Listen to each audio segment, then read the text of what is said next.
আমরা একটা অবৈধ দোকান উঠিয়ে দেওয়ার জন্য যারা কাজ করছে, শিক্ষার্থীদের নিরাপদ পরিবেশের জন্য যারা কাজ করছে, আমরা তাদের আচরণটা দেখছি, কিন্তু যারা অবৈধ এবং তারা কি প্রতিক্রিয়া জানান সেইটা আমরা দেখছি না। এটা দুঃখজনক।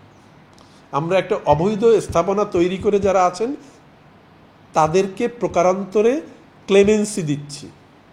আমার অনুরোধ থাকবে এটা না দেওয়ার জন্য।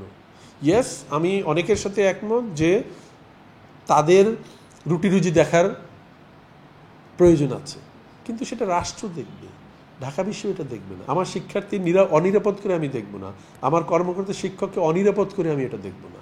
এটা রাষ্ট্রের দায়িত্ব। কারো কারো যদি তাদের বিষয়ে কোনো বক্তব্য থাকে, রাষ্ট্রের কাছে বক্তব্য, আমিও তাদের সেই বক্তব্যের সাথে একমত পোষণ করি, আমিও সেই স্লোগানে যাব, আমিও সেই মিছিলে যাব যে আপনি এদের পুনর্বাসন করেন। কিন্তু আমার শিক্ষার্থীদের পরিবেশ, শিক্ষার পরিবেশ নষ্ট করে কোনো স্পেস এখানে আমি দিব না। আমরা মনে করি বিশ্ববিদ্যালয়ের পরিবেশ যেরকম হওয়া উচিত আমরা সেটা করব। এবং এটা কিন্তু আমরা করছি শুধু বিশ্ববিদ্যালয় একা নয়, কারণ আমরা জানি এখানে আরও স্টেক হোল্ডার আছেন। সিটি কর্পোরেশন আছে, ডিএমপি আছে, সমাজসেবা অধিদপ্তর আছে, গণপূর্ত অধিদপ্তর আছে, মেট্রো কর্তৃপক্ষ আছে। এদের সবার সাথে বসেই আমরা এই সিদ্ধান্তগুলো নিয়েছি। এবং তখনও কিন্তু শিক্ষার্থীরা আমাদের সাথে ছিল, এবং মোটা দাগে শিক্ষার্থীদের ব্যাপক দাবির এবং চাহিদা আমাদের এই শক্তি জুগিয়েছে। কারণ তারা যদি মনে করতো আমাদের দরকার নেই, আমরা কেন এই বদারেশন নিতাম, বাট ব্যাপকভাবে তারা চাচ্ছে।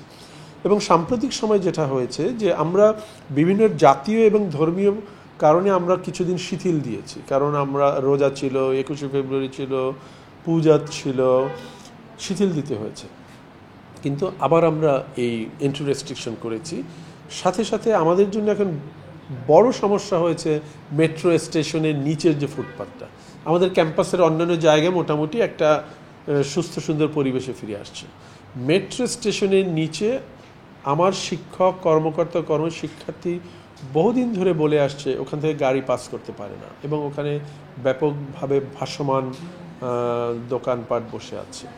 এবং আমরা আমাদের একজন মেধাবী শিক্ষার্থী সাম্য হত্যার পরে গণপূর্ত অধিদপ্তর, সিটি কর্পোরেশন এবং সবাই মিলে আমরা রমনা উদ্যানকে, সোহরাওয়ার্দী উদ্যানকে রমনার আদলে গড়ার জন্য একটা কমিটি কাজ করে, সেখানে আমি আছি এবং এর নিরাপত্তা সংক্রান্ত কমিটির কনভেনর আমি।